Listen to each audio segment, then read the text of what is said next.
Good morning, love you all. It's a bit cold today. It gets warmer as the day goes on, but it's a bit cold this morning. First real cold morning we've had. But it's getting a bit Christmassy, isn't it? It's Halloween, and we've got Eileen's birthday and Mummy and Daddy's days. She wants to celebrate with me, and my tooth looks terrible, doesn't it? But it will be fixed in less than 2 weeks now. Anyway, we're going to read Iron Man today. Iron Man. This is Tony Stark. Tony is usually as regular a guy as you or me, but with a lot of money. When Tony puts on his special armor, he becomes more powerful than most people. He even calls himself something different. When he puts on his armor on, Tony is, so there's Tony, a regular guy with lots of money. It's not very regular to me. But when he puts that suit on, who does he become?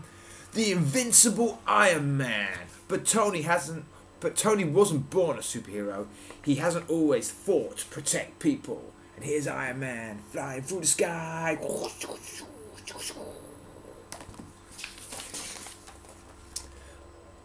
But with villains on the loose, such as Titanium Man and Ironmonger, who both use Tony's technology for their own evil purposes, Tony feels it's his responsibility to stop them. But if you really want to know how Iron Man was born, we need to start with the man behind the mask. We need to start with Tony. Tony has so much money that he could go anywhere he wanted.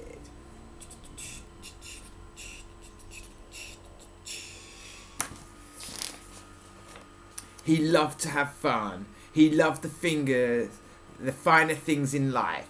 But Tony also worked hard. He was a brilliant inventor. He knew all sorts of things about science. He loved to work with magnetic fields. Using them, he created a powerful energy force that he called repulsor technology. So here he is on his day-to-day life, but a very wealthy man.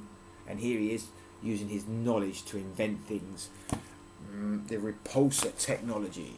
The military was interested in Tony's work. In fact, it was in a secret army lab that Tony's life was forever changed. An enemy army had attacked and Tony was badly hurt. Since Tony was famous, he was recognized right away. The enemy knew all about his inventions. They tossed him in a prison room filled with electronic and mechanical equipment. They wanted him to create a mighty weapon for them. To make things worse, before the enemy left the tiny cell, they told Tony that his heart had been hurt in the blast. He did not have much longer to live. Tony soon found he was not a... Sorry, I turned the page too fast. There he is. The explosion, the attack on the army base, and then he's being thrown into the prison cell. Tony soon found he was not alone in the cell. The enemy had captured another famous scientist, Professor Yinsen. The enemy wanted the two men to work together on the great weapon, but Professor Yinsen had other ideas. He knew a way to keep Tony alive. The two men worked tirelessly to create something that would save Tony's life and at the same time help them to escape the prison. So here they are, first time they meet each other, and then they work on something which is going to be good for Tony's heart to help keep him alive. Finally, the men completed the device that from now on, Tony would always need to wear his chest to keep his heart beating.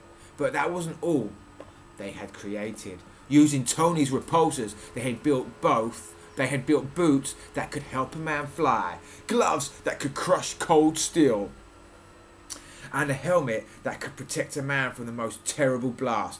Tony put on the armour.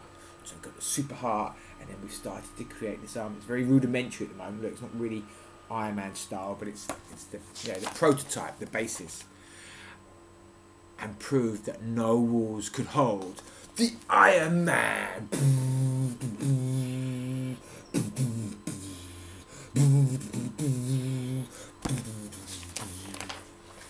It wasn't long before the enemy realised they were fighting a losing battle. Having escaped from prison and saved Professor Yinsen, Tony flew back home. But almost as soon as he got there, he realised that he could now help where others couldn't. And here he is fighting the guards at the prison camp kind of thing. And here he is flying back home, and then he's realising that with this technology he can help people out. Tony to the rescue! He was strong, unstoppable, frightening, maybe a little too frightening. Tony had an idea. So here he is, helping out, but he was also scaring the public. So he's looking at the suit thinking, I need to do something with this suit. Oh look, so he's spraying it. He's spraying the colour. Tony thought that Iron Man needed something as smooth and stylish as he was. He needed to create a lighter suit. All he needed was for his chest plate to remain attached. Everything else could be changed. Soon, Tony perfected his armour. So here he is, working on his armour. And here he is, look, developing his new proper Iron Man suit. Wow. And the invincible Iron Man was born again. And as Iron Man, Tony never stops fighting. He protects people at home and around the world. So look at Iron Man. There's the Iron Man that we know, that we recognise. And there he is fighting all the different villains in different parts of the world. Iron Man. And when he's not fighting for justice as Iron Man, whoosh, whoosh, whoosh, whoosh, whoosh. You see that? Tony runs his company, Stark Industries. Here he is in his everyday life as a businessman, a very wealthy businessman, let's point this out. Stark Industries may need Tony to be a businessman, but with new villains attacking every day, here comes one of the bad villains, perhaps using his technology.